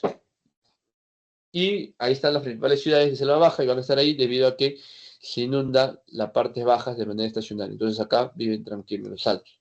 Luego tenemos los bajiales. ¿Se acuerdan de las depresiones de la costa? Igualito, acá también hay depresiones en la selva, llamados bajiales. Solamente que estas depresiones, estos bajiales, va a depender de las características, ¿no? De la selva. Si llueve, esto bajial lo más probable es que se llene de agua, ¿sí? Ahí está. Esos bajiales probablemente se llenen de agua. Ya, pero los bajiales son el hundimiento de ese suelo. Ya que se llenan de agua no es otro tema, ¿no? Eso puede ser una laguna, un lago. La restinga es la zona llana que está al costado del río. Justamente el río al desbordar se inunda la zona de las restingas, ¿sí? La zona de las restingas los va a inundar estas aguas de estos ríos cuando se desbordan. Se inundan toda la zona llana que está al costado de los ríos, o sea, todas las restingas, y luego cuando pase la etapa de lluvias, el agua retrocede, y las restingas quedan con suelos muy fértiles, con sedimentos que el agua ha trasladado, ¿sí? Los barriales, ¿qué son? Son depósitos de sedimentos, ¿sí? Al costado de los ríos, ¿sí?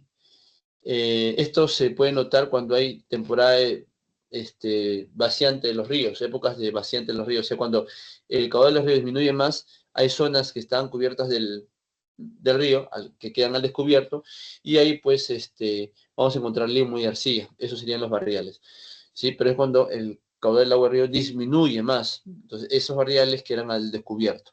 Ahora, al costado de los ríos encontramos depósitos de arena, sedimentos de arena. Eso genera que tengamos playas, ¿sí? Que, profe, las playas no solamente hay en la costa, no. ¿A qué se le llama playa? Se llama justamente a la acción en donde en el litoral se encuentra depositada arena o rocas. Eso es playa arenosa o de rocas. Igualito acá, al costado de los ríos, en las laderas, en encontrar arena, ¿qué se obtiene ahí? Playas, ¿sí? Playas, ahí están las playas.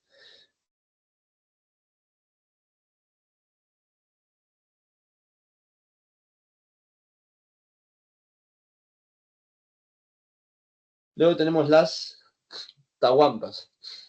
¿Qué son las tahuampas? Son zonas que van a estar inundadas sí, todo el año, ¿sí? Son relieves que van a estar inundados todo el año porque hay poco drenaje. Justamente ahí, en estas zonas cubiertas de agua, crece un árbol del aguajal, de donde se extrae el aguaje. Estas tahuampas están expuestos a las inundaciones periódicas de aguas negras o de mezclas. ¿Qué son las cochas y las cordilleras? Bueno, las cochas son lagunas, son media luna, son lagunas en forma de media luna que se han formado producto de los meandros. Los meandros, ustedes saben que en la selva los ríos tienen curvas. Cada curvita es un meandro. Cuando un meandro se aísla del resto del río, puede formar una laguna en forma justamente de curva llamada cocha. ¿Ya? Ahorita vamos a ver una imagen. Y la cordillera, bueno, en la parte oriental, en la parte de los Andes del centro, cadena oriental de los Andes del centro, tenemos claramente como una cordillera, ¿no? Oriental se va, un brazo se va desplazando hacia el dentro del, de la selva, ¿sí? Hacia Brasil. Entonces, eso sería la cordillera de Contamana, conocido como la cordillera ultraoriental o de San Francisco, que se extiende transversalmente del departamento de Loreto Ucayali y traspasa la frontera con Brasil, pues, ¿no? Ahí está.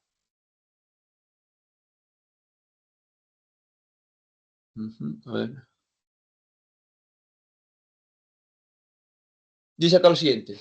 En la selva baja existen islas lluviales. Estas se localizan en los ríos, el río Amazonas, son estrechas y alargadas y contienen depósitos aluviales y sedimentos, arena o grava. En el país destacan Santa Rosa, Chunería y de los Monos. Acá tenemos una imagen. Mira, acá está Cordillera Subandina, llanura amazónica. Esos son los meandros. Entonces, profe, ¿y cómo se forma un meandro? Así. Antes, poco a poco, este río, al venir por acá, lo va erosionando, porque como hay una curva, el agua viene por acá, erosiona ese suelo, erosiona tanto por un lado como por otro, de tal manera que se une. Al unirse, al unirse, ¿qué pasa? Un nuevo camino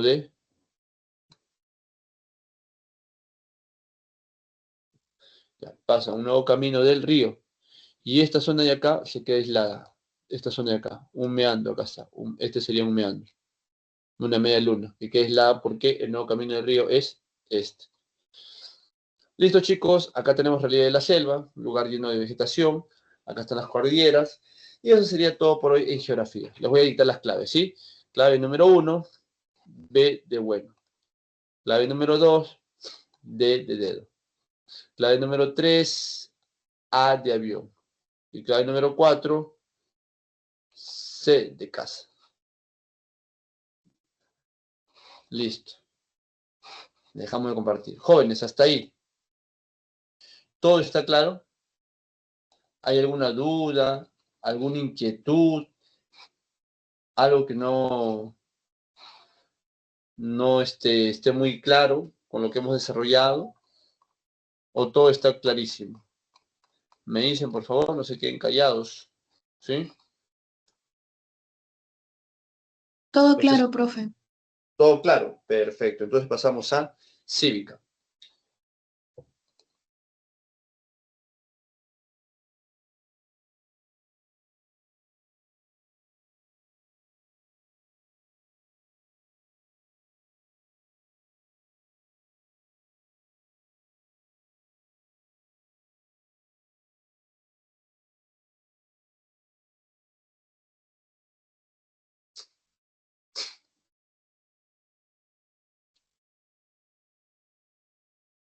Me dicen si es que ya se nota mi pantalla.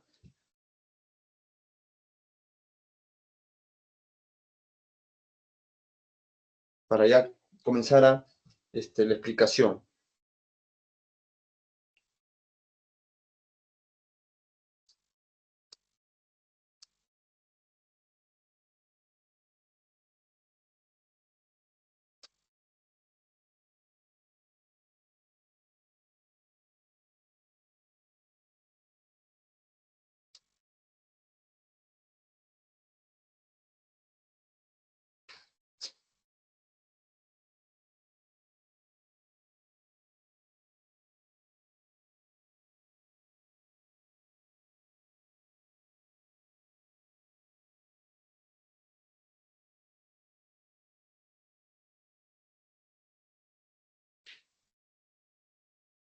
Ya, se nota, ¿verdad, chicos? No, no me dicen nada. Creo que ahí se nota el contenido de cívica. Sí se Sí, ve. profe, sí se nota. Ah, estaba esperando que me den el visto bueno, muchachos. Ya, a ver. Disculpen que un poco de alergia creo que me ha dado. O gripe no creo. Ya, a ver. A ver, chicos, empezamos con cívica. En cívica el día de hoy vamos a hablar sobre las organizaciones de la sociedad civil. Tenemos organización civil, organizaciones sociales y organizaciones políticas. Que nos vamos a centrar básicamente ahí, en esas organizaciones políticas. Pero antes, primero hablaremos un poco de la organización de la sociedad civil, en la cual, a ver, vamos a allá, acá está. Nos vamos a centrar en la organización de la sociedad civil, en la cual estas son instituciones que va a formar los ciudadanos que tienen un fin en común, ¿sí? Se unen voluntariamente bajo un fin en común, sin fines de lucro, ojo, sin fines de lucro, y un fin en común que vendría a ser sus ideales, en este caso la defensa de algún derecho, ¿no? Dentro de la sociedad.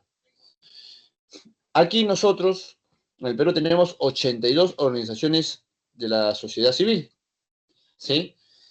Y cada una de estas tiene, digamos, ideales distintos, defensas distintas. Por ejemplo, podemos mencionar a ver cuáles tenemos acá. A la Asociación Civil Transparencia, ¿no? Es una organización sin fines de lucro, ¿no? El cual se va a dedicar a la promoción de la calidad de la democracia y la representación política. Para ello, esta organización civil Transparencia, justamente en búsqueda de la calidad de la democracia, va a buscar transparentar los procesos democráticos o cualquier otro tipo de proceso de representación política. También tenemos ADEX, que tiene que ver con las exportaciones. Es una institución empresarial que va a buscar representar y prestar servicios a sus asociados, tanto en la exportación como en la importación, ¿sí? Y los prestadores de los servicios del comercio. Tenemos también la Comisión Andina de Juristas, tiene que ver con el ámbito legal, ¿sí? Su objetivo es el respeto y la vigilancia de los derechos humanos.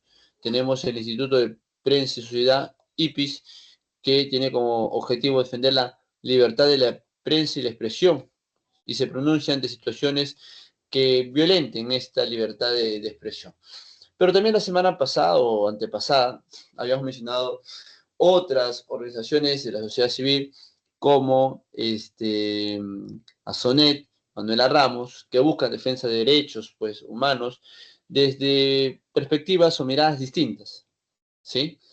Esas serían las organizaciones de la sociedad civil. Son instituciones, la cual lo van a formar personas con ideales en común, ¿no? Que buscan el objetivo en común y sin fines de lucro, ¿sí? Y de esa manera contribuir, pues, al respeto de, básicamente, de la democracia, ¿no? Y de los derechos. Democracia no, básicamente va a buscar que se cumplan los derechos, ¿no? De la ciudadanía en nuestro Estado, ¿no? Por eso que acá dice, surgen en el ámbito local, también nacional o internacional, tienen por naturaleza altruista y son dirigidas por las mismas personas con intereses en común, ¿no? ¿Sí? Y mayormente defienden derechos de diferentes ópticas, pero todos defienden derechos, ¿sí? De la población. A diferencia de las organizaciones sociales, si bien las organizaciones civiles lo conforman personas de diferentes lugares, local, nacional o internacional, en el caso de la organización de la sociedad, de las organizaciones sociales, acá estas nos van a conformar también un conjunto de personas, las cuales se van a registrar, ¿no? En registros públicos, estas personas naturales, y se van a organizar de manera legal, en la cual estas van a buscar defender problemáticas que afecten a su comunidad. Quiere decir que esta población de aquí, estas personas que forman estas organizaciones sociales, son personas que, digamos, viven dentro de un mismo espacio territorial, mientras que la organización de la sociedad civil, no, lo que les une es los intereses en común, los cuales pueden estar en diferentes partes del Perú o del mundo. En cambio, acá no, acá van a buscar la defensa o la mejor organización dentro de la sociedad o la comunidad en la cual viven. Por ende, pues, estas organizaciones sociales van a conformar personas de la misma comunidad, pues, porque defienden derechos justamente de todos los miembros de la comunidad. Derechos distintos o promueven, ¿no? La práctica también de actividades, ¿sí? Actividades respaldadas, ¿no? Por la Constitución y por los derechos que ésta nos brinda, ¿no? Por ejemplo, mira, dentro de las organizaciones sociales que podemos mencionar, tenemos las organizaciones de vecinos. ¿Qué son las organizaciones de vecinos? ¿Mm? Seguramente ustedes, este,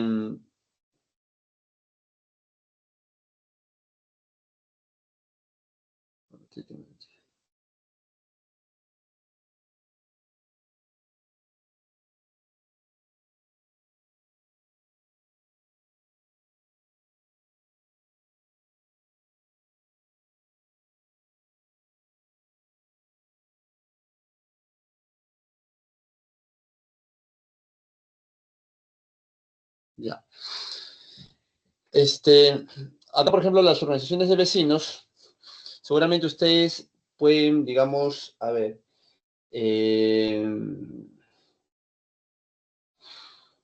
recordar que por sus barrios, por donde ustedes viven, tal vez en el parque, ¿no? Cercano a su barrio, hay un conjunto de personas, ¿no? Que mayormente se caracterizan por ser padres de familia, incluso ancianos, que se juntan pues en el parque, ¿no? De repente la virgencita del parque, ¿no? A conversar sobre problemáticas y se organizan entre ellos, ¿no? Y forman su junta vecinal, ¿no? Y ellos se inscriben en registros públicos, ¿no? En la municipalidad, ¿no? Para que cuando haya problemáticas como, por ejemplo, ¿no? Constantes robos, falta de áreas verdes o pistas y veredas rotas, esta junta de vecinos van ante la municipalidad en nombre de la urbanización o la comunidad a pedir que solucionen su problemática. En ese sentido, ¿qué es lo que sucede? Que estas personas que son una organización de vecinos, son una organización social, lo que van a buscar estas personas naturales sin fines de lucro, ¿no? Defender los intereses de la comunidad, ¿sí? Por eso que tenemos diferentes nombres, ¿no? Como asociación de pobladores, asociación de vivienda, de propietarios, junta y comités vecinales, comités cívicos, no sé cómo se llamen en sus barrios o por el lugar donde ustedes viven, pero esa forma como se organizan los vecinos, ¿sí? Mayormente son, digamos, los propietarios del lugar donde viven, estos vecinos cómo se organizan, ¿no? Para defender problemáticas que les afecten, esa organización se llama organización de vecinos, que puede tener cualquiera de estos nombres y que son reconocidos legalmente. Claro, hay organizaciones de vecinos que no se inscriben en registros públicos en la municipalidad, por lo tanto no son reconocidos, pero deberían de inscribirse, de tal manera que son reconocidos. Y justamente esta organización de vecinos, al ser reconocidos, cuando el alcalde distrital hace su presupuesto participativo, está en la obligación de invitar a los representantes de dicha organización de vecinos, ya que están inscritos formalmente, legalmente. Pero los que no están inscritos formalmente, simplemente están con la organización de vecinos de nombre. Por lo tanto, no se les toma en cuenta. O sea, la idea es que cuando se organicen, se registren formalmente y de tal manera que los invitan a el presupuesto participativo del distrito, no solamente ellos, sino que al ser formales tienen el derecho de ir al alcalde distrital a reclamar sobre las carencias que hay en su comunidad. ¿Sí? ¿Está claro, jóvenes? No sé si me he dejado entender. Así como tenemos las organizaciones de vecinos, también tenemos las organizaciones sociales de base. Estas básicamente se forman con el objetivo de también dar solución a problemáticas de la comunidad, pero no tanto de problemáticas de áreas verdes, de inseguridad, sino problemáticas que tienen que ver con el aspecto alimenticio. Son organizaciones autogestionadas, ¿no? Que al inscribirse formalmente tienen, digamos, la autorización y el derecho de pedir financiamiento o apoyo, ¿no? O apoyo, ¿no? De instituciones para que les donen diferentes víveres o productos alimenticios para que se puedan organizar, ¿sí? Y puedan dar solución al problema alimenticio. Básicamente, la iniciativa es de personas de menores recursos económicos para enfrentar los problemas alimenticios y en primera instancia de los menores, de los niños, de los bebés, luego de las mujeres y ancianos, ¿sí?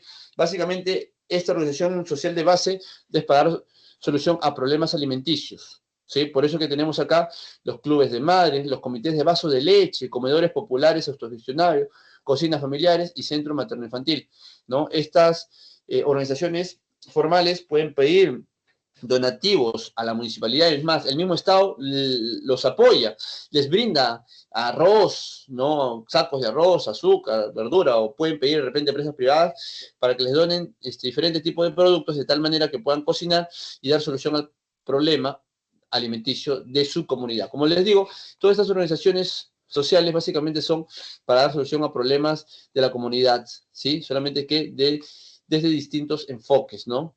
O distintas problemáticas. Luego tenemos también las organizaciones sociales que ven temáticas, ¿no? Que ven, digamos, aspectos como la promoción de la cultura y la educación, organizaciones juveniles o también las organizaciones deportivas. En el caso de las culturales y educativas, lo forman las personas para promover el arte, la cultura y la educación en la comunidad, ¿sí? Y es ahí donde tenemos las asociaciones artísticas, asociaciones de folclore, ¿sí? Como las juveniles, que son aquellas que lo forman los jóvenes menores de 29 años de edad. Y pues acá tenemos, por ejemplo, la Red Nacional de la Juventud del Perú, RENAJUT, ¿sí? Entre otros. Y las deportivas, acá tenemos los clubes deportivos, los clubes que ustedes conocen, la U, Cristal, esos clubes, son clubes deportivos sin fines de lucro que buscan promover el deporte, ¿sí? Y de repente si alguien dice, ¿qué profe? ¿Y esos clubes no tienen dueños? No, ¿quiénes son los dueños? Los propietarios. Los propietarios tampoco son dueños, porque no es que por ser un propietario más o un accionista me van a dar dinero, no, no, no es así. Ellos son propietarios, accionistas, porque se organizan y aportan a la institución para que esta institución se mantenga y de repente sobresalga, ¿no? Pero nada más, no es que ganen algo. Profe, todo el dinero que ingresa es para pagar a los futbolistas, para mantener la infraestructura, pagar a los trabajadores, pero no tiene fines de lucro. Esas son las organizaciones deportivas, ¿no? Con eso hemos terminado de hablar de las organizaciones sociales y ahora, mira, acá tenemos alguna imagen, por ejemplo, es un comedor popular, ¿sí? Estos son, digamos, beneficios que otorga la inscripción de las organizaciones sociales de base, ¿no? Esto es cuando están inscritos formalmente, ¿no? Por ejemplo, genera documentos de consulta y apoyo para su activa participación en la realización de sus fines, no se le da asistencia, facilita procedimientos de constitución y elección de sus representantes, tiene que estar inscritos sus representantes formalmente y realizarse elecciones cada cierto tiempo, ¿sí? Porque esto no es que haya algún dueño o le pertenezca a alguna persona, esta organización social, ¿no? Tiene que ser sujeto, esta organización, al inscribirse formalmente, también es sujeto de crédito, puede firmar convenios, ¿no? Acuerdos, pedir donativos, autorizar la formulación de programas, etcétera, etcétera. Esos son los beneficios que se obtiene al inscribirse en la organización social de base. Ahora vamos a hablar de los movimientos sociales. Bueno, los movimientos sociales, a diferencia de los anteriores, que implica su registro, su inscripción en registros públicos, los movimientos sociales no son reconocidos, ¿ya? Los movimientos sociales, ¿sí? Pero acá no hay una inscripción necesariamente en registros públicos para reconocerse, sino que los movimientos sociales surgen de manera natural producto de la necesidad de organizarse la población ante problemáticas que afecten a la comunidad o al país. Son las distintas formas como cómo acciona la población de manera colectiva y se manifiesta, ¿no? A través de diversos sectores de la comunidad, por ejemplo, movimientos sociales educativos, de los trabajadores, estibadores, etcétera, etcétera. ¿Y qué es lo que buscan? Mejorar condiciones de vida, ¿sí? Mejores condiciones de vida en el país, ¿no? Y eso ante la inestabilidad política, desigualdades y fuertes conflictos sociales, ¿no? Entonces, esos serían los movimientos sociales. Son las personas cómo se organizan de manera colectiva en busca de mejor condición de vida ante las problemáticas que se presentan en la sociedad. Esto influye en la política actual vigente, ¿no? Porque al haber movimientos sociales que se levantan, quiere decir que la situación política que se vive es crítica, ¿no? Lo cual les afecta a ellos. Ellos tienen un rol activo, ¿no? Representan a la sociedad y tienen un rol activo en los espacios públicos. Y bueno, pues pueden ser, por ejemplo, juveniles, feministas, ecologistas, campesinos, obreros, estudiantiles, pacifistas, defensores de los derechos humanos, entre otros. Un montón de movimientos sociales, decenas. Y finalmente hablamos de las organizaciones políticas. Las organizaciones políticas son aquellos que se tienen que registrar formalmente, pero no en este caso registros públicos ni nada por el estilo. No es que tienes que ir a la SUNAT a escribir una organización política, sino que en este caso la organización política tiene otra forma de inscripción distinta, hay una serie de requisitos, ¿no? ¿Y para qué uno se organiza políticamente? Para participar de manera activa en política y en diferentes, por ejemplo, procesos electorales, ¿no? Como podemos mencionar la elección de presidente, parlamentarios, gobernadores regionales, municipales, jueces en los lugares que se permitan, y también referéndum y revocatoria. ¿Sí? A través de las organizaciones políticas surgen justamente los partidos políticos o los movimientos políticos. Actualmente estos son los partidos políticos que hay a nivel nacional. Y bueno, se supone que los partidos políticos tienen fines y objetivos. Por ejemplo, uno es asegurar la vigencia de la democracia, contribuir al desarrollo del país, buscar que se mantenga la paz, ¿no? Tener todo un itinerario de programas en beneficio de la población, representar a los ciudadanos, ayudar a mantener la estabilidad política, realizar actividades educativas, ¿no? Que busquen capacitar a la población en actividad cívica y democrática. También otro objetivo es participar en procesos electorales, contribuir a la gobernabilidad del país y realizar actividades de cooperación y proyección social. Pero muchos de estos no, por ejemplo, contribuyen a la estabilidad del país, sino que más bien generan inestabilidad si es que no les, digamos, digamos, se les beneficia, ¿no? Muchos partidos políticos que no se les da un beneficio, ¿no? Por actos de corrupción, ¿qué hacen? Generan inestabilidad, ¿no? Y eso es algo lamentable, ¿no? Y muchos de estos principios no se cumplen, ¿no? No buscan la paz, la libertad y la vigencia de derechos humanos. Algunos partidos están en contra, ¿no? Por eso es muy importante conocer los partidos políticos para que el año que viene, que hay elecciones nacionales, sepamos bien a qué presidente y de qué partido vamos a elegir, ¿no? Tenemos un montón de partidos ya tradicionales, muy conocidos, que hasta el momento ninguno de esos partidos que ya nos han gobernado nos ha dado estabilidad, ¿no? Política ni un desarrollo digamos, integral, ¿no? ¿Ha habido desarrollo en el país? Sí, pero desarrollo de un grupo pequeño de ciudadanos, pero no de todos los ciudadanos en sí. Los ricos se han hecho más ricos, los pobres más pobres. Entonces, si ellos no nos han logrado, pues, dar un desarrollo, entonces no debemos votar por esos partidos tradicionales, ¿no? Busquemos otros nuevos, nuevas alternativas, ¿no? Es importante analizar eso también, muchachos, ya que el otro día se van a dar las elecciones y muchos de ustedes van a votar.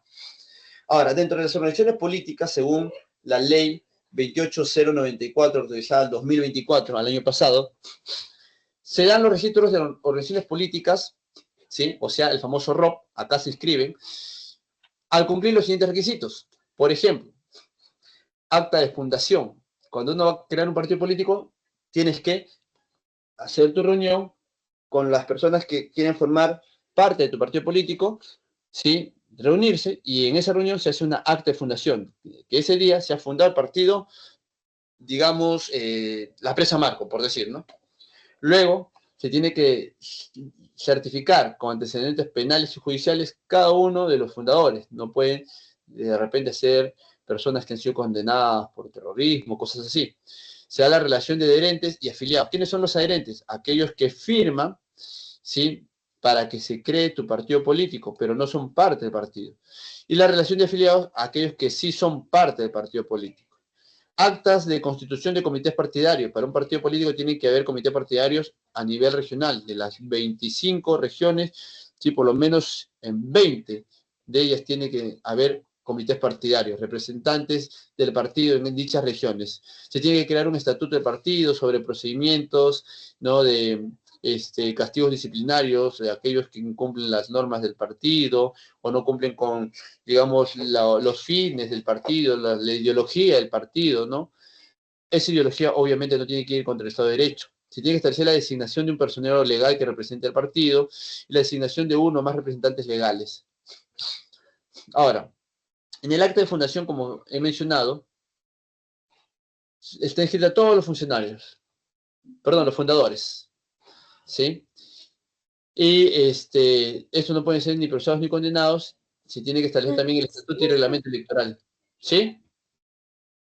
También se tiene que tomar en cuenta aquí el estatuto y reglamento electoral de la organización política, ¿no? Por ejemplo, cuál es el procedimiento que el partido debe de seguir para elegir al representante de dicho partido ante algún proceso electoral a nivel nacional, regional o local. Eso tiene que estar ahí en dicha acta de fundación.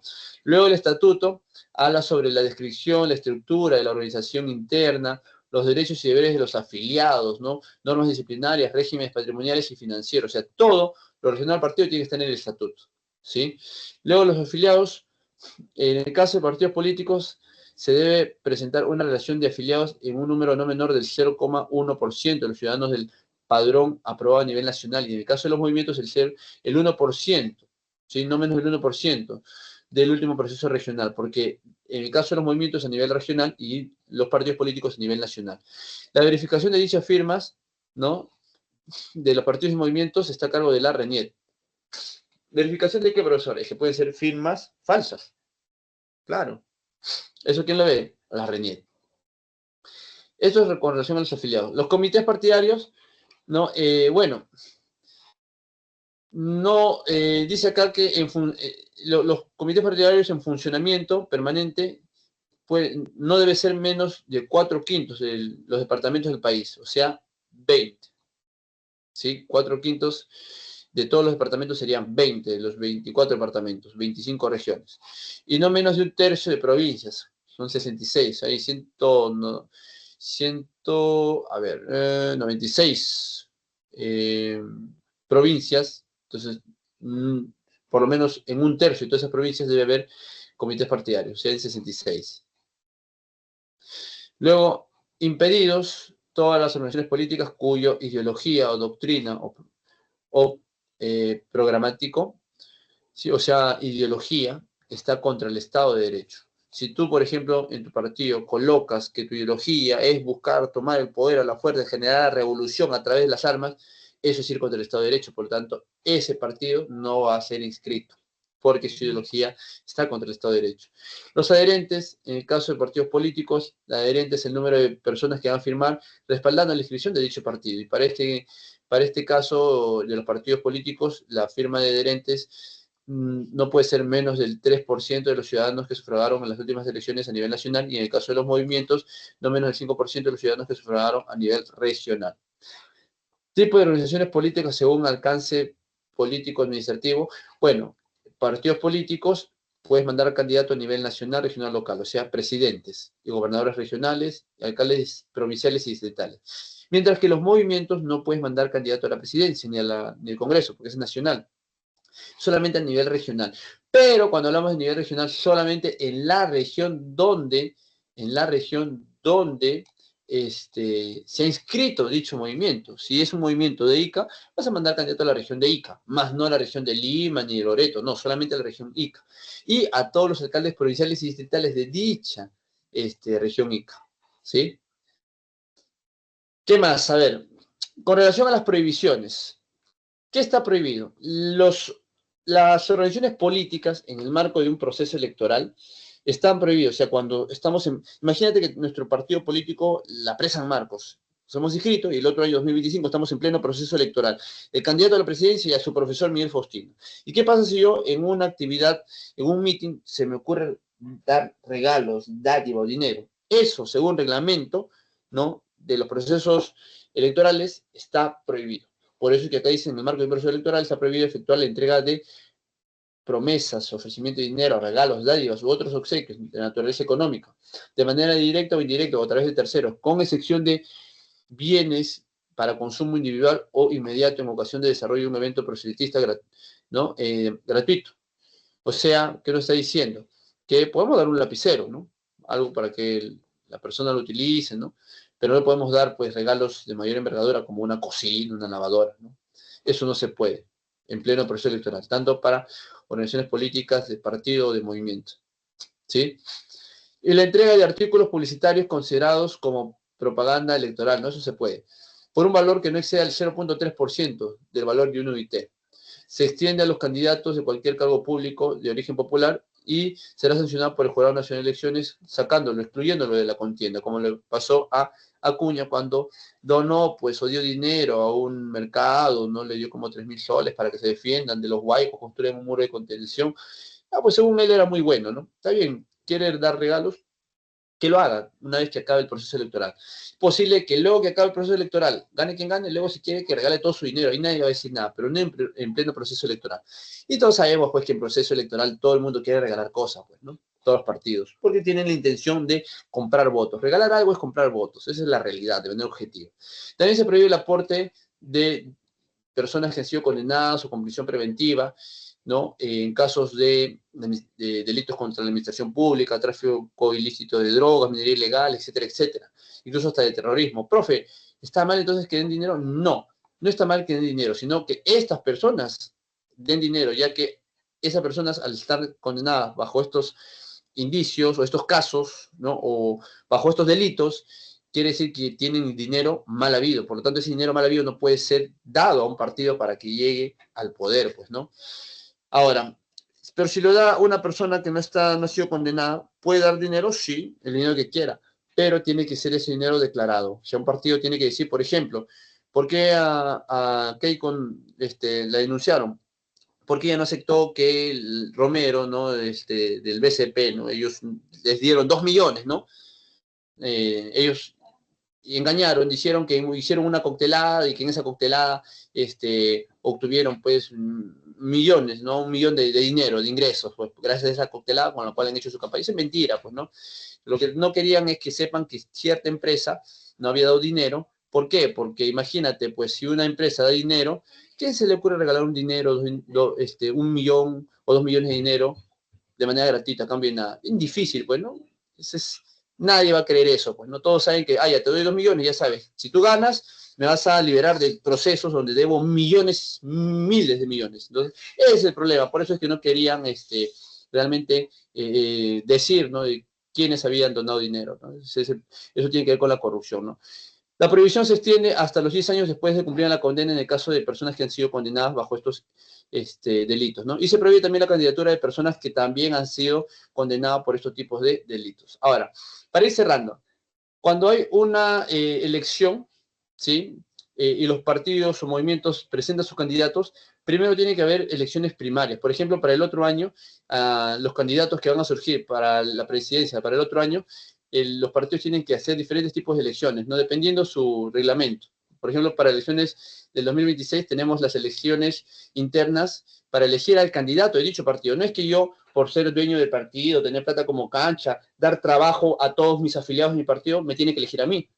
Se supone que no es así. Sabemos que en el fondo es así, ¿no? Pero se supone que en teoría no debería ser así, que la gente tiene que votar libremente, al margen de ser mi trabajador, libremente tiene que votar, o de repente un trabajador mío puede mandarse a ser candidato del partido político al cual yo pertenezco, ¿no? Y así tenga plata como cancha, no puedo yo usar ese poder para yo imponerme, ¿no?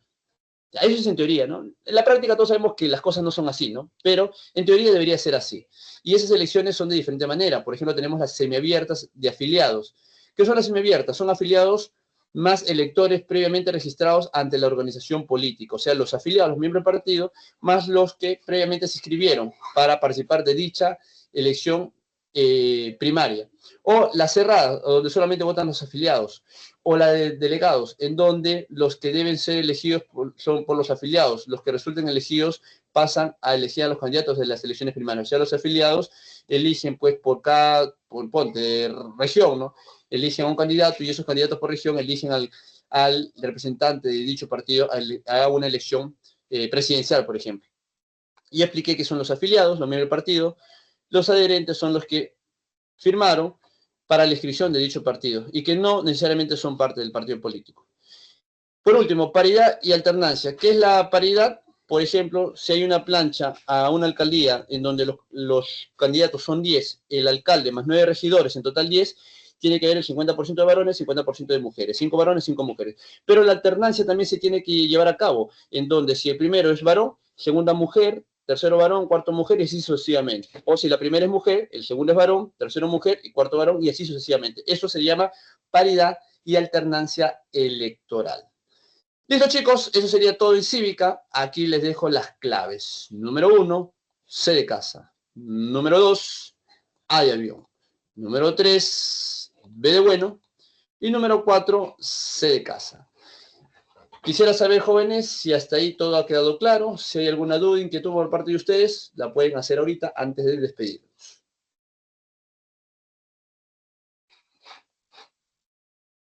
¿Todo está claro, chicos? Bueno, si todo está claro, me despido de ustedes hasta nuestra clase del próximo martes, como siempre de manera presencial. Un fuerte abrazo, muy buenas tardes y buen fin de semana a todos ustedes. Cuídense. Chao, Farías. Hasta luego, profe. Chao, hija, cuídate. Hasta el martes. Nos vemos, muchachos. Cuídense.